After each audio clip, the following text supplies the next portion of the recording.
What moving has taught me about time, capacity, and letting stuff go. All right, let's talk about something real. I am literally in the middle of a move. I have, boxes of donate stuff everywhere because we've been decluttering the house. It kind of feels like things are disheveled and a little bit chaotic, despite me trying to keep them as organized as possible. And schedules, while really not too far off base from normal, they're definitely different and they feel more jam packed. And that reminds me that this move makes me think of something that I believe we all need to hear, especially if you are a working mom trying to keep all of the plates spinning all of the time, right? I'm Laura Davis. I'm a time management strategist for working moms. And today I want to share what this move has taught me about time, capacity, and truly what it looks like to just let some stuff go strategically and with zero guilt. Now, before we dive in, I want to remind you that my VIP planning days are officially open again for summer. And if you have been feeling overwhelmed by the summer break, any type of life transition, or just truly trying to juggle all the things while having a full time career, a side business, and being a mom, let's create peace with a 90-day momentum plan. Because in one day together, we map out your entire next quarter so that you know what to do and when to do it. And that way you get to enjoy your summer break and accomplish those big business goals that you have set for yourself.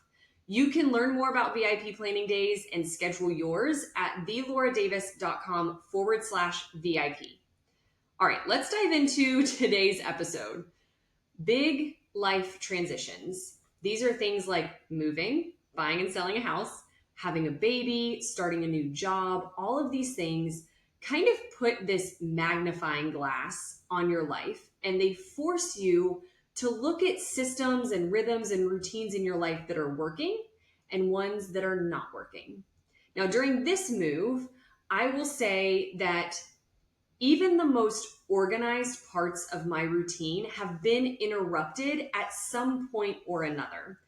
And you know what? Honestly, that's okay. Because the goal, and if you are a student or you've ever heard me talk long enough, you know that I truly believe that the goal is never perfection. The goal is adaptability, which is what fuels consistency, right? I want to read that again. The goal is adaptability, which is what fuels consistency. Now, I have outsourced the majority of this move. I have hired packers, so we are primarily responsible for decluttering the house. I have hired movers, so they are loading up the moving truck and then they're unloading the moving truck. And I did that because I looked ahead over a month ago and said, you know what? This time during my corporate job, in business, with summer break, with Harper, with our life goals, I want to be able to focus my time and energy on other things. So I'm going to hire packers and movers. That was a strategic choice that I made. But here's what I had to release in this season: trying to maintain my usual workload. That means at work in my corporate job and in my business. I also had to let go of overcommitting to things that could technically wait until after this move.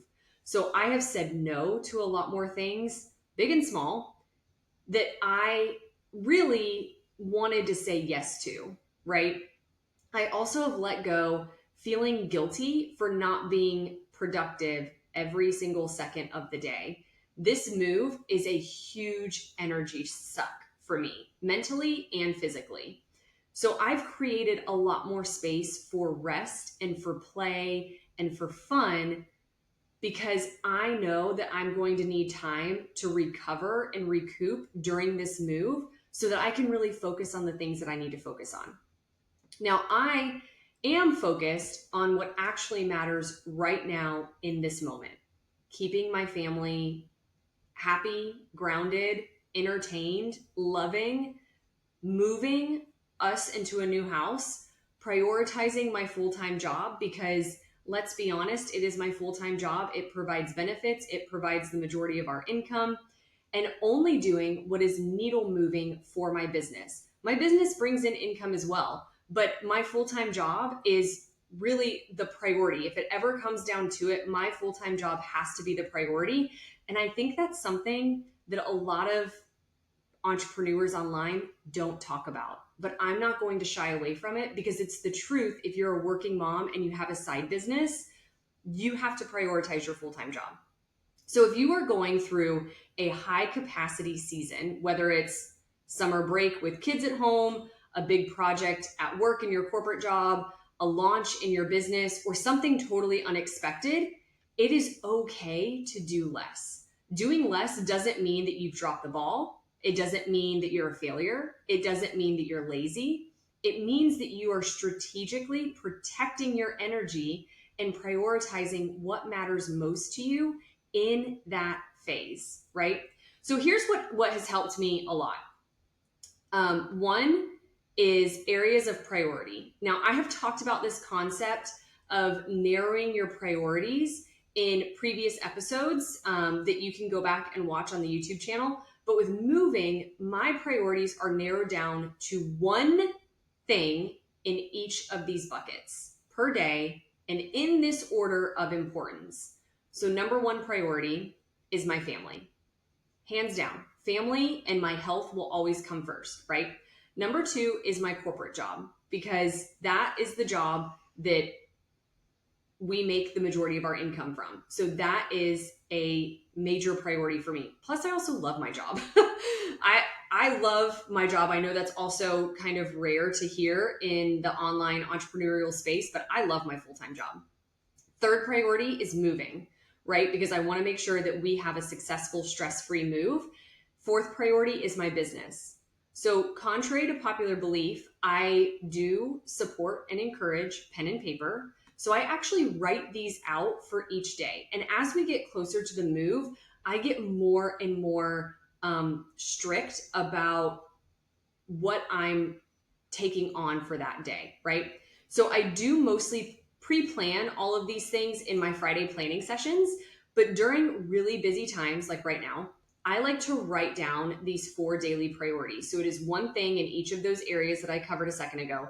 But once I write them down, they go into my calendar with a dedicated time for each of them, okay? Now, number 2 is mental buffer space. I have given myself so much extra transition time between things on my calendar. So this could look like something as simple as a couple of minutes on the back porch in fresh air, sitting in a different room than where I was, sitting in complete silence, going for a quick walk down the cul-de-sac, driving around my neighborhood with my audiobook playing, prepping food for a future meal. So I have found like cutting vegetables and fruits is really cathartic for me and very relaxing. But I really try to do something physical during transition times between mental work, because it gives my brain really the break that it needs. And the majority of my work between my full-time job and my business is really mental. It's all mental work. So when I'm doing that much mental work every day, I like to break it up with some physical work in between it, with not like heavily, I'm not talking about manual labor, right? But just physically doing some things to break up that mental energy that I'm using. Now, the third thing is something that I like to kind of refer to as grace-based planning. If I didn't get something done, I reschedule it without shame, right? This is why the priority areas from earlier are prioritized the way that they are, because these areas of my life are my top 4 priority areas. But here's the thing. If I only have time for 3 things, then guess what? Right now, in this phase of my life, my business priority has to drop for that day and I will move it to the next day. But not every season looks like this. Sometimes my business is the higher priority. But with this move, this is truly my realistic priority list.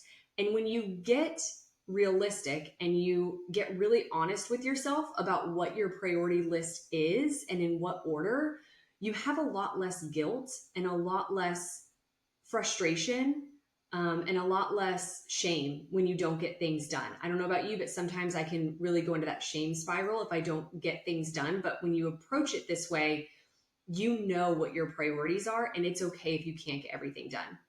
Now, again, not many business owners will admit this. And I said this earlier in the episode, but I do not really shy away from controversial things when it, especially when it comes to the truth that you need to hear as a full-time working mom with a side business and a family. Sometimes your business activities have to come last. Not all the time, but sometimes. And it's okay when this happens. It doesn't make you a bad CEO or a bad service provider or a bad coach or a bad anything. It makes you honest about your current life's reality at this moment, knowing that it isn't always like this. Now, I share all of this because I know how easy it is to feel behind when life gets really big and messy. But I want you to please hear me when I say that you are not behind. You are in a season that requires a different type of self-leadership. And if that means letting go of a few non-essentials or pausing certain plans to rearrange them for later on in the year, that's not failure. That's wisdom. That is self-awareness. That is self-respect, right? I truly believe that you can be in your slow summer era without losing momentum in your business. Now, if this is what you are craving for your summer break and this resonated with you today, and you want someone to help you map out what exactly your summer is going to look like for your business and your life, and you want it mapped out clearly and calmly, I've got you, because that is exactly the purpose for my VIP planning days. They're like a done in a day for you for your next 3 months, right? I will help you build a flexible schedule and a time framework that fits your real life and ensures that you accomplish your goals for your business. You can grab your VIP planning day at theloradavis.com/VIP. I hope this episode was helpful for you today with a little bit of some honesty and behind the scenes, and I will see you in the next episode.